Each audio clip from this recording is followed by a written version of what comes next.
inimigos, tentando para ver se ele se voltava novamente para Deus, reconhecia que Deus era o Senhor, quanto mais Acaz se voltava para fazer o que era mal aos olhos do Senhor. E nos últimos dias de sua vida, quanto mais ele era oprimido, ele disse que ele tirou os utensílios da casa do Senhor, ele fez em pedaços os utensílios da casa do Senhor e ele fechou as portas da casa do Senhor. E Acaz morreu. E as portas da casa do Senhor ficaram fechadas. Mas em contrapartida de Acaz, veio seu filho Ezequias.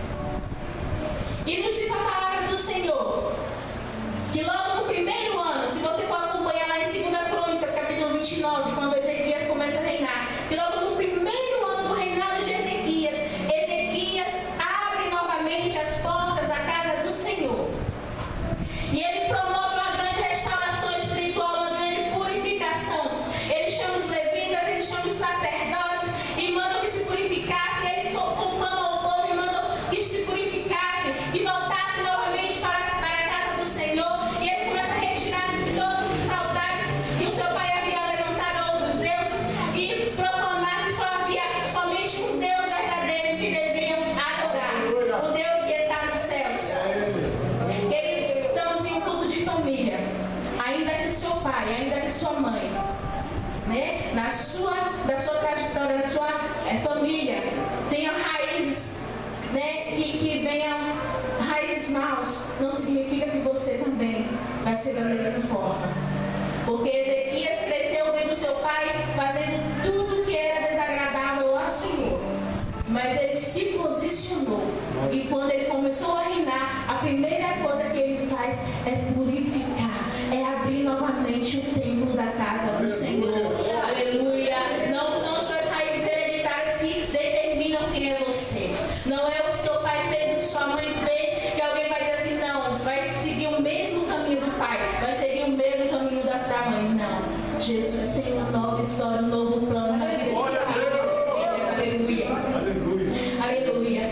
E por conseguinte, depois daquela grande reforma, Ezequias também diz aqui no capítulo 18, versículo 7, como seu pai, ele desobedeceu ao Senhor, Deus permitiu que Judá ficasse pagando impostos à Assíria.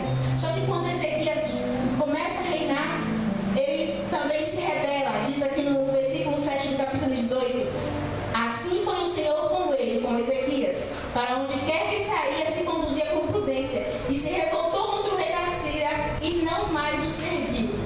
Ele também pôs um ponto final ali e disse que não mais serviria ao rei da Síria. Ok. Enquanto Ezequias estava ali promovendo aquela grande reforma, aquela grande adoração ao Senhor, o povo retornando, o reino do norte lá, onde havia os reis que não adoravam ao Senhor. Nós bem conhecemos a história, né, que o reino de Israel foi dividido em duas tribos, reino do norte e reino do sul. O reino do sul, alguns dos reis fizeram o que era reto aos olhos do Senhor, mas no reinado do norte, nenhum daqueles reis foram obedientes a Deus. E enquanto Ezequias estava cá promovendo uma grande reforma, uma grande purificação, o reinado do norte estava sendo levado cativo, porque não obedeceram, não ouviram as palavras do Senhor. E como Ezequias se rebela e diz que não vai mais pagar os impostos ao rei da Síria, Senaqueribe,